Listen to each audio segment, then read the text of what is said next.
hey guys, how are you? Hey, glad you're here. First of all, welcome to our online campus. Thanks for joining us from all over the place. I'm just glad that you're here. Lively discussions this week in our life groups. Lively.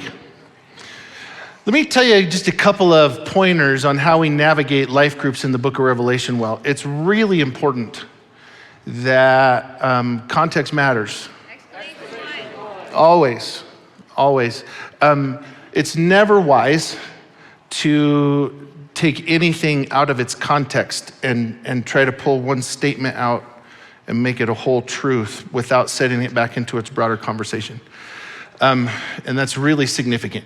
We need to make sure that we do that because we'll get ourselves in trouble, especially with the book of Revelation, but that's just generally a good idea. But especially with the book of Revelation, it's important that we do that, and we put things in its context. So if we're gonna talk about things, we gotta talk about all of it. Are you with me on that? Can we have an agreement on that? Okay, good. Because we're gonna jump into the more controversial end of the pool again today. We're gonna talk about Smyrna, fun name for a city, Smyrna. Before we get to some pictures of it, I wanna talk about this. So you guys remember, and this was a while back, when Hurricane Katrina hit New Orleans, and it was like the city died. It was bad, like it was devastated. I went there like 2 years after that. One of the things that amazed me was how little had been done to rebuild the city. And then I went back another 2 years after that, and it was still not very well rebuilt. But what was interesting to me was, and I call this the New Orleans effect, and Smyrna has the New Orleans effect, or maybe New Orleans has the Smyrna effect, which came first. But there was, the ethos of the people there were the people that were there when Katrina hit, and then there's everybody else. Like the people that showed up later, there was this, it was such a devastating, pivotal defining moment in the life of New Orleans that there was the people that were a part of it, and then there was the people that weren't a part of it. And they weren't angry at each other or divisive or anything. It was just like, you know, oh, you came in after. Like this was we have this shared experience that either you were there or you weren't. And this is very true of the city of Smyrna. And we'll explain that as we go along. So Smyrna in the first century, when the book of Revelation is written, somewhere between 200 and 250,000 people. A very substantial city. They minted a coin, and this is actually really important because coins in the ancient world are the equivalent of the newspaper of today. They traveled and made messages as they circulated. So if you wanted to tell a story about something, you minted a coin and then circulated that coin at large. Smyrna minted a coin that said it was first in Asia in both size and beauty.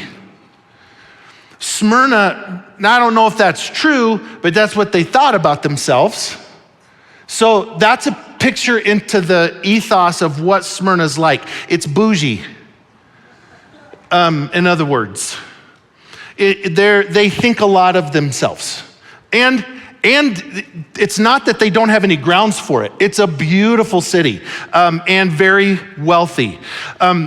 There are 4 cities that say that they were the hometown of Homer.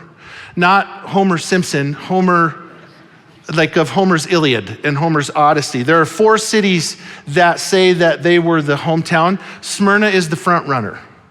It's the best option. So this is where Homer was from. It was founded because it has 2 ports.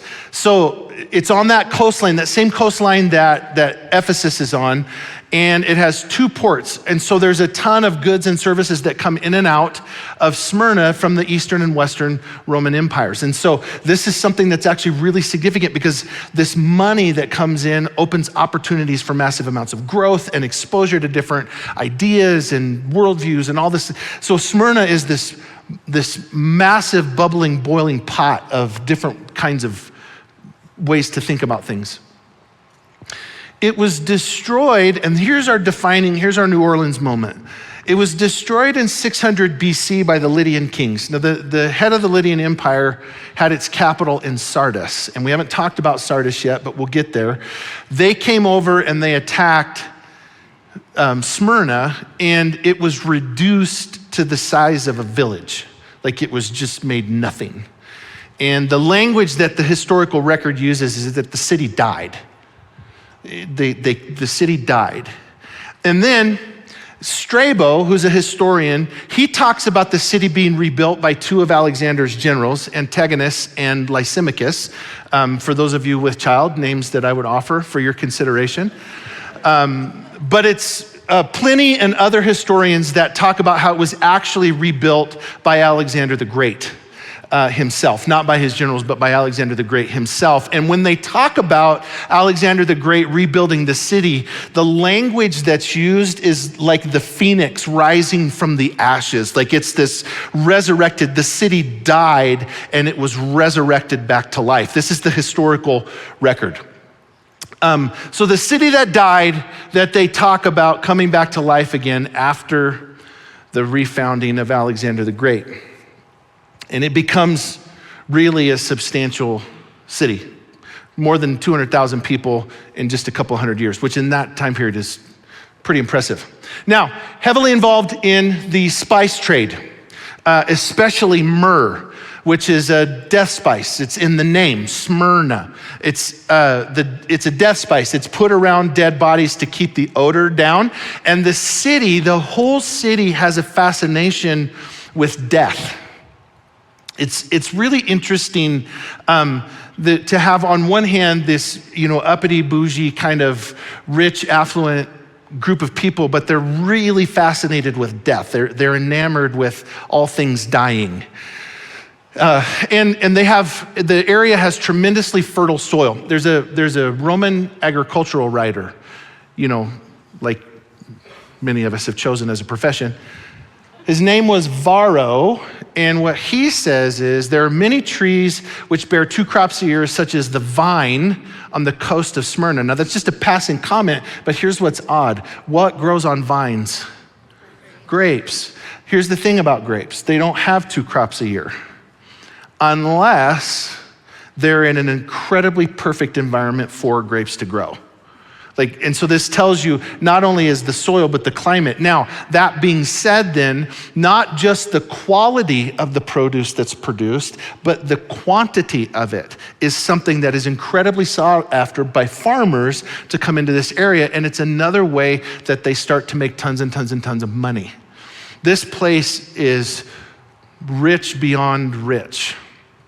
Now, Smyrna wanted to distinguish itself from other cities. And so what it did was they made crowns for people that were of certain status to wear. And so not everybody got to wear a crown, but if you were a certain level of status in society, like you were a mayor or a governor or whatever, you got to wear a crown. And the crowns were unique. They were very interesting and ornate.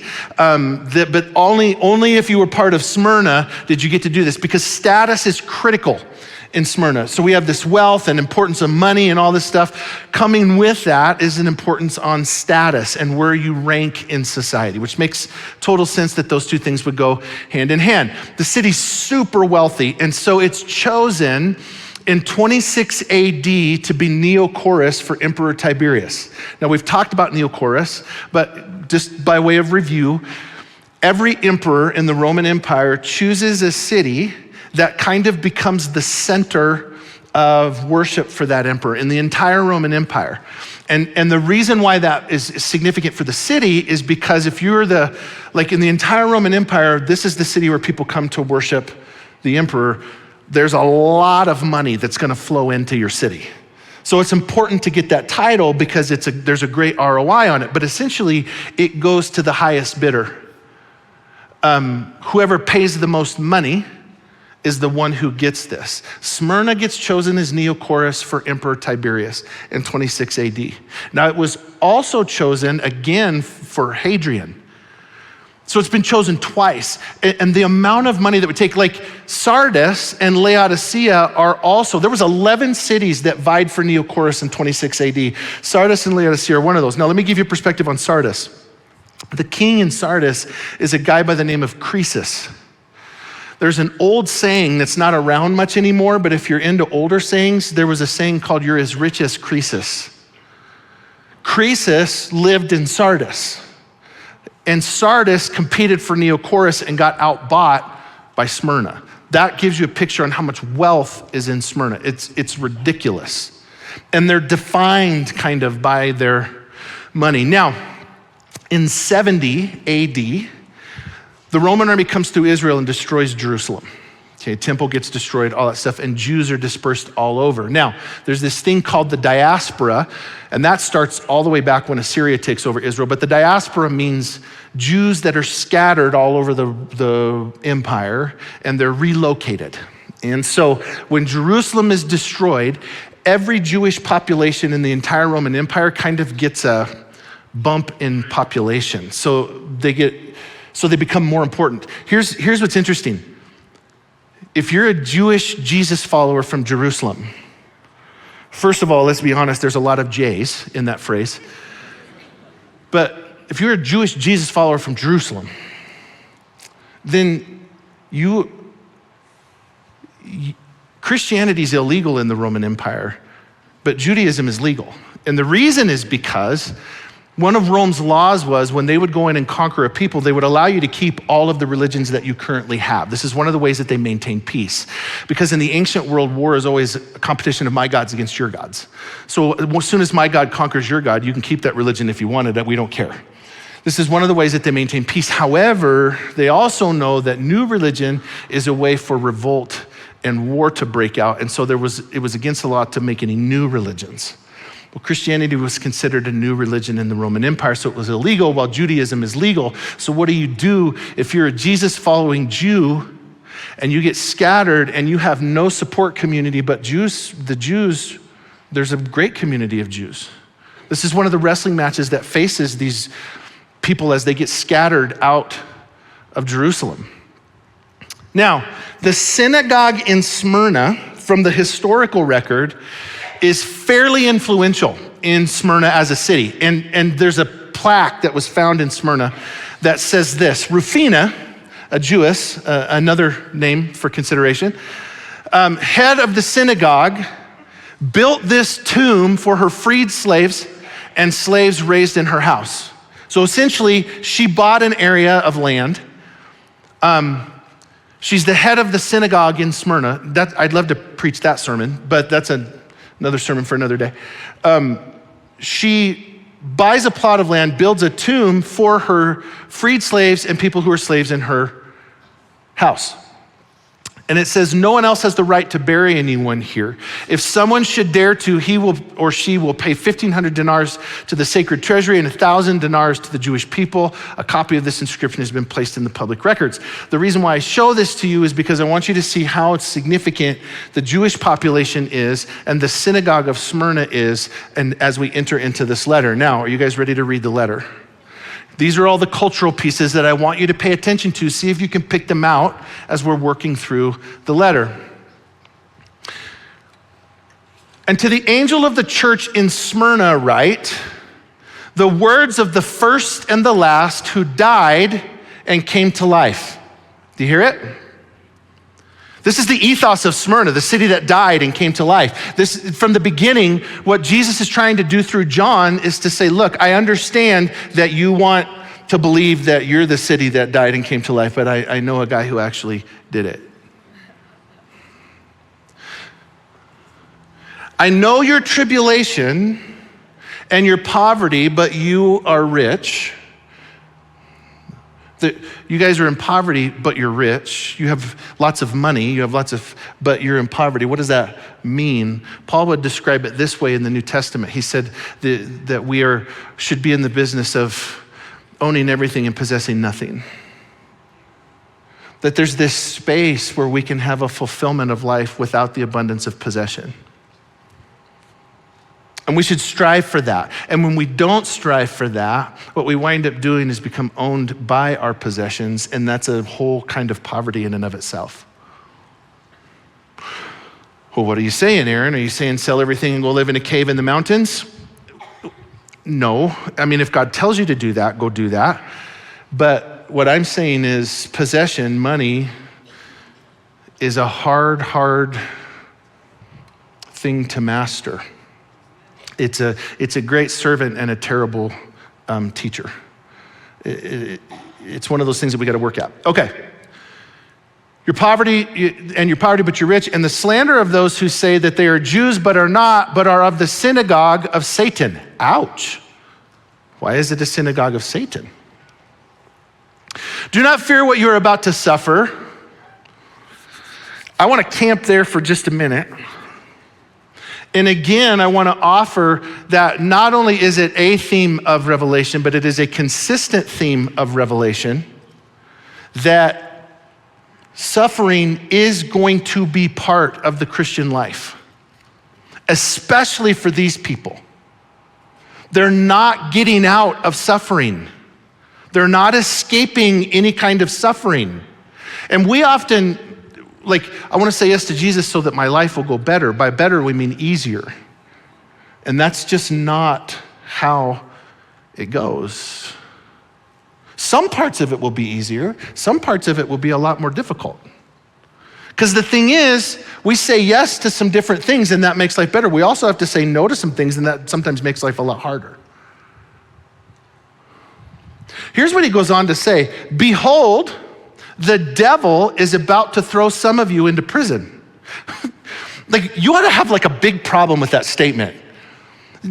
Hey, this is Jesus, and what I'm telling you is, I know that you're gonna suffer, and it's gonna be because the devil is going to take you and throw you in prison. And I know that's gonna happen, and I'm okay with it. Okay, Jesus, I have a problem with you saying that. Right? I don't like that. And I don't know that many of us like the God that says that, but here's the fact, he said it. Now I have to decide what I'm going to do with that information.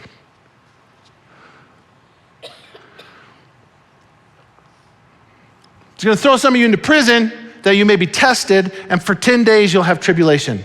That's a short testing, 10 days. I promise you, those who got thrown into prison didn't feel like it was 10 days. They felt like it was probably a little bit longer.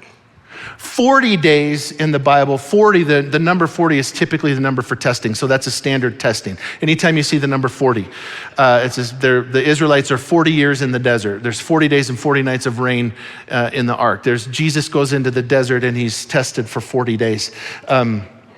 Number 40 always represents a period of testing, so anytime you see that number in the Bible, you should go, oh, whatever's happening here is a test for somebody. 10 is a small testing. It's a little testing. He's like, this isn't even gonna last that long. They're like, yeah, tell that to my dad in jail who's being tortured every day. Tell him it's not gonna last long. But here's what Jesus says. The way that you handle it, here we go, be faithful unto death, and I will give you the crown of life. You will have earned the status of wearing a crown. Jesus says to them point blank, you're going to suffer, and some of you are going to have to suffer to the point of death. So be it. He who has an ear, let him hear what the Spirit says to the churches. The one who conquers will not be hurt by the second death. And this is the mindset of the early church. They're not worried about dying physically. That's the first death. Here's the thing, as long as Jesus tarries, you have a 100% chance of dying. The first death. Don't worry about that one. Who knows when it'll come or how, but don't worry about that one. It's the second death you ought to be worried about. That's the one we have to live for. So we have to be willing to endure it. And the question that I have is, how in the world do they do it? Now, this doesn't follow the normal pattern of the letters. Most of the letters are like, hey, I like this about you. You do this well, you do this well, you do this well, but I have this against you. You don't da-da-da-da-da. This doesn't follow that pattern. There's no likes or dislikes. Jesus doesn't have a particular, hey, I really appreciate this about you, but you should work on this. He doesn't approach them this way. What he says is, guys, You're going to suffer, and some of you are going to die in that suffering. And I know.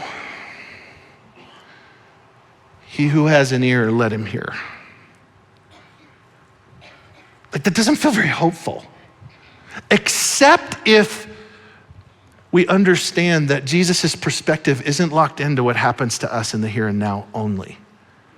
His perspective is a lot longer than that.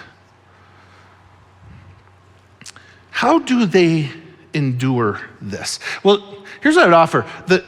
The church in Smyrna is a radically different kind of people. And I want to show you how they're different. And I'm just gonna get to the point. You'll have to read the historical record to prove it. But don't be like, no, that's not who they were. Actually read the historical record, because it is who they were. Here's what it says in Matthew chapter 5, verse 5. Jesus says this: "Blessed are the meek, for they shall inherit the earth." In our culture, we often combine or synonymize, a word I've made up for you today, meekness and weakness. If you're gonna be meek, it's because you're weak. Meekness is actually the opposite of that. Meekness is power, it's strength, but under restraint. The idea of meekness comes from like a horse that submits to the bit in its mouth. Think about it this way. A horse is how many times stronger than a human? Like, it could kill you anytime it chose to, and there would be nothing we could do about it. If horses banded together and rose up, who runs the world? Horses. Like, that's how it would go. They could kill you. That's just, what would we do about it? We're not strong enough, right? But they don't do that. They submit themselves to the control of the bit in their mouth. This is meekness. Power under control. Power under restraint. And people who live that way, people who have the ability to step up and be big and bad, but they choose not to, that's the people that inherit the earth. Matthew 11, Jesus says this: "Take my yoke upon you." You guys know what the yoke is. The yoke is the system of teaching that the rabbi gives, and it's his particular ordering of the commands. Every rabbi has a yoke, and if we say we follow Jesus, we take on the Jesus yoke. Okay?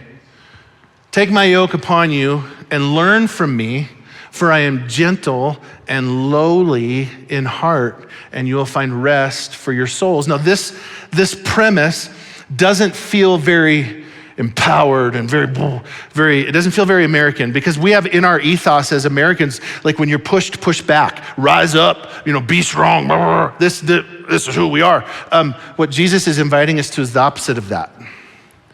Not giving up strength, but giving up the authority to leverage that strength to our own advantage.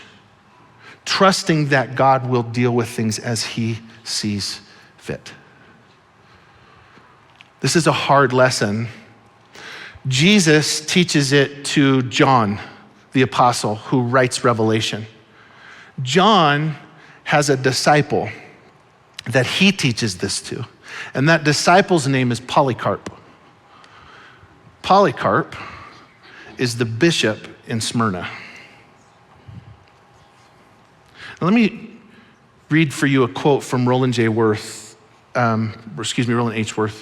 about Polycarp. This is a story about Polycarp's capture. So there was a lot of persecution going on in Smyrna, and what was happening was the church was trying to get Polycarp to leave, because the Roman officials were looking for him, and he was like, "I'm not leaving."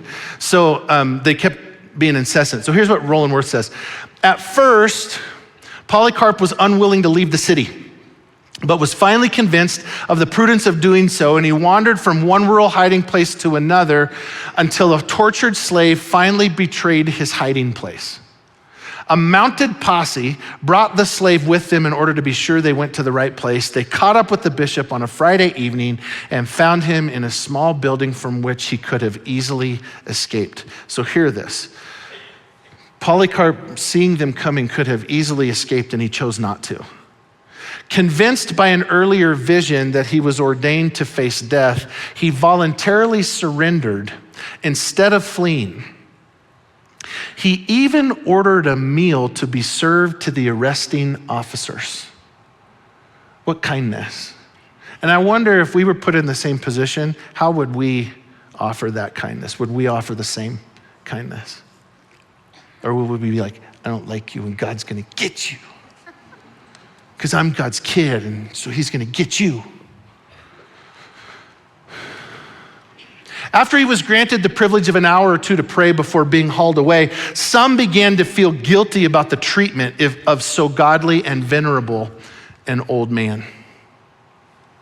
There was something in the kindness and the goodness of Polycarp where he didn't press his own rights. He laid his life down, and it began to change even the soldiers that came to arrest him, which is so not like us. And that's kind of the point, is that the reason, and here's the thing, these people couldn't rise up. They couldn't revolt. Because if they did, the power of the entire Roman army would have come and just crushed them. Like they didn't have the opportunity to stand up and go to war and stick up for their God, and they didn't have the chance to do that, but so they laid it down. And so, maybe we look at that and go, well, we do have the right to speak about that. And there's a conversation to be had there, but here's my thing. Their kind of Christianity flourished and ours doesn't. So maybe there's something there that we ought to at least take a look at. And I don't know what all the ins and outs are, especially as our country moves towards a more secularized view of the world. What do we do with all of that? There's great conversations to be had there, but what I can tell you is Polycarp and the church in Smyrna made God's name great by laying their lives down, not by pressing their own rights. That's how, because here's the thing. Over time, and by the way, the historical record bears this out for the church in Smyrna. Over time, churches take on the personalities of their leader. So I'm sorry for that, but the church in Smyrna looked and acted like their bishop Polycarp. And what we know to be true is the historical, very famous quote from Polycarp. He was captured, hauled back to Smyrna, tied to a stake, told to denounce Jesus, and his very famous statement was, 86 years, the Lord has never denied me, and I'm not about to deny him now. And they burned him at the stake. What do we do if we lose our leader? God, we're still telling their story because of it. Tell you who I'm not telling the stories of, the Roman soldiers who exercised the world's view of power. I'm not telling their story. I'm telling the story of the people who laid their lives down for God and made God's name great, and he took care of the rest. And that matters. John chapter 10, Jesus says this, "For this reason the Father loves me, because I lay my life down, that I may take it up again. No one takes it from me, but I lay it down of my own accord." That's actually significant. Like, nobody takes it from me. I lay it down of my own accord. I have the authority to lay it down, and I have the authority to take it up again. This charge I have received from my Father. And I think one of the benchmarks of the first followers of Jesus is that they considered it a privilege to give up their rights to the point of suffering so that the kingdom could move forward. They considered it an honor. We consider it that God is picking on us. They considered it a privilege. What Paul says is, or James, says is that because we know that the testing of our faith develops perseverance. And we long for that. We long for that.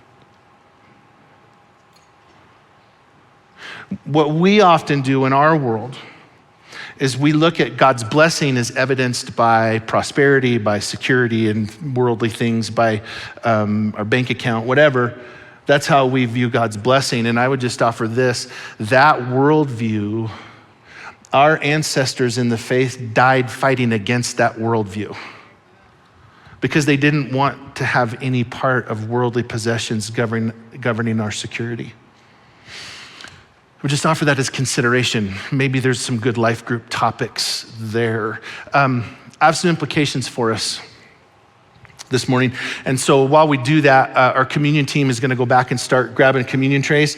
They're gonna pass those out. They're gonna come by, grab one stack of the cups, and hold it. If you're new with us, we do this every week. So grab that cup and hold it. We'll take the communion together at the end.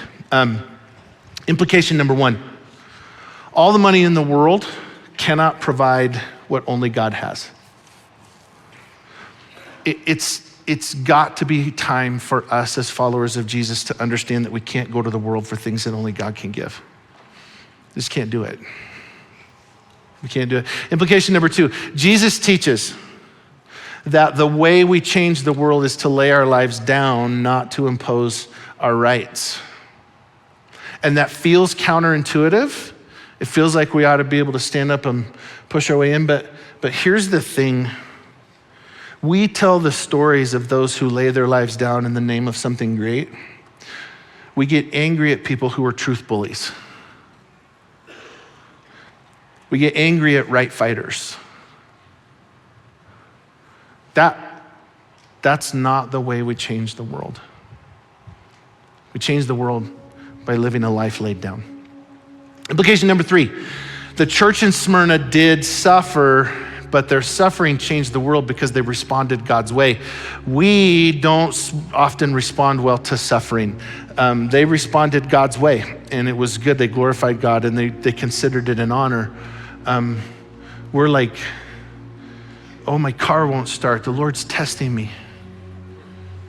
Like, no, you just didn't put gas in it. Right? That's not a test. That's just life. We have to be careful. We have to be careful what we call suffering, and we have to be careful how we deal with suffering when it comes. Because I will say this, you will suffer for following Jesus. Now, maybe not as severely as being thrown in prison and being murdered, but you will suffer. You will. These people made God's name great because they responded God's way. Here's implication number four, and this is a piece of a conversation that I think is important. So in our context where we do have the ability to talk and to stand for things and whatever, like what's our role in all of that? And this is a great conversation for your life groups this week. Like what's our role in all of that this week as we wrestle with what does it look like to lay our lives down? What does it look like to have a conversation where we stand up for ourselves? What is all of that? But here's the point that I want to make about the church in Smyrna. God was not disappointed with a group of people who chose to live life consistent with Jesus' teaching about being meek, about laying their lives down, without concern for what it would cost them. He was not disappointed with them. There was no disappointment in that letter. There was no, but I have this against you. There's none of that in that letter. He's not disappointed with a group of people who were willing to lay their lives down in the name of making God's name great. So as we get our hearts ready for communion this morning, I would just invite you into that conversation with God. Where in your life are you trying to press your own rights too far? And what do you think God would have you do in that space? Let's talk with the Lord for just a minute as we get our hearts ready for communion.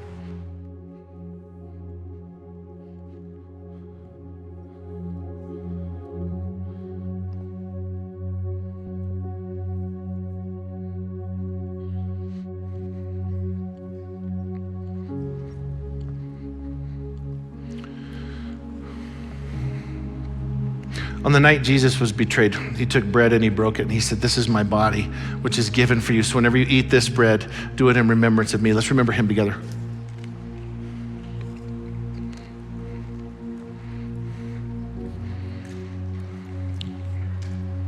And then after the dinner, he took a cup and he said, "This cup, this is the blood of the covenant, which is shed for you. So whenever you drink this cup, do it in remembrance of me." Let's pray. Lord, thank you for the challenge of Smyrna, for the challenge of letting our agendas go and laying our lives down and trusting that you have good things in store for us, even at the cost of our own lives. Lord, the Psalms say better is one day in your courts than thousands elsewhere, Lord. So may we long to be there. In Jesus' name, amen.